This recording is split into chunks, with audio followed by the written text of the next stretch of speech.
بسم اللہ الرحمن الرحیم۔ اردو لیب کے معزز دوستوں السلام علیکم۔ امید کرتا ہوں کہ آپ سب خیریت سے ہوں گے۔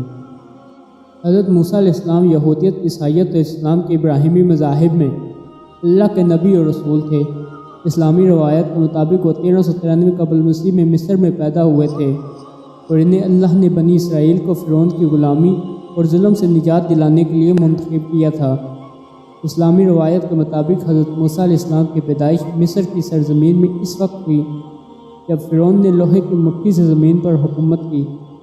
فرعون ایک ظالم اور جابر حکمران تھا۔ اس نے تمام نوزائیدہ بچوں کو قتل کرنے کا حکم دیا تھا تاکہ ایک ممکنہ لیڈر کے عروج کو روکا جا سکے جو کہ اس کی طاقت کو چیلنج کر سکتا ہے۔ حضرت موسیٰ علیہ السلام کی والدہ یوجبیدہ جانتی تھی کہ انہیں اپنے بیٹے کو فرعون کے حکم سے بچانا ہے، اس لیے انہوں نے آپ کو ایک ٹوکری میں ڈال کر دریائے نیل میں بہا دیا۔ ٹوکری بالآخر ساحل پر پہنچی جہاں پہ فرعون کی بیوی آسیہ کو ملی۔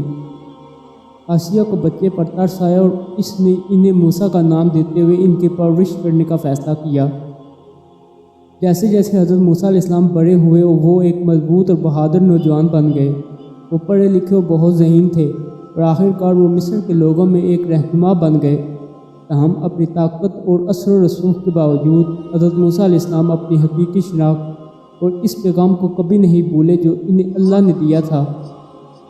ایک دن صحرا میں گھومتے پھرتے موسیٰ علیہ السلام کا سامنا ایک جلتی ہوئی جھاڑی سے ہوا جس کے پاس جانے کا حکم انہیں ایک آواز سے ملا۔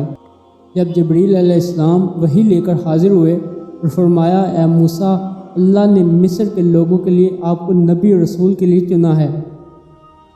موسیٰ علیہ السلام کو مصر کے لوگوں کو غلامی اور جبر سے نکالنے کا کام سونپا گیا اور اس مقصد کو حاصل کرنے میں مدد کرنے کے لیے انہیں معجزات کا اختیار دیا گیا۔ اللہ کی مدد سے موسیٰ علیہ السلام مصر کے لوگوں کو غلامی سے نکال کر آزادی کی سرزمین تک پہنچانے میں کامیاب ہوئے۔ حضرت موسیٰ علیہ السلام بنی اسرائیل کو مصر اور بیابان سے باہر لے گئے۔ راستے میں مزید الہی ہدایت اور وحی حاصل کی۔ 3 سالوں کے گھومنے پھرنے کے بعد آخرکار وہ کنعان کی وعدہ شدہ سرزمین پر پہنچ گئے جہاں انہوں نے اپنی قوم کو آباد کیا اور قائم کیا۔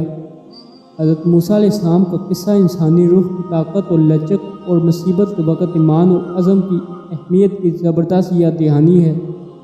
وہ تمام مذاہب کے لوگوں کے لیے ایک تحریک ہیں اور ان کا امید اور انصاف کا پیغام پوری دنیا کے لوگوں میں گونجتا ہے۔ یہ ویڈیو دیکھنے کے لیے آپ کا بہت بہت شکریہ۔ اگر آپ کے پاس اس موضوع کے بارے میں کوئی سوال یا تبصرے ہیں یا اگر آپ کے پاس کوئی اور عنوان یا سوالات ہیں جن کا آپ ہم سے مستقبل کی ویڈیو میں احاطہ کرنا چاہتے ہیں تو کمنٹ سیکشن میں ضرور آگاہ کریں اور اس طرح کے مزید مواد کے لیے ہمارے چینل کو سبسکرائب کریں۔ ملتے ہیں اگلی ویڈیو میں، تب تک کے لیے خدا حافظ۔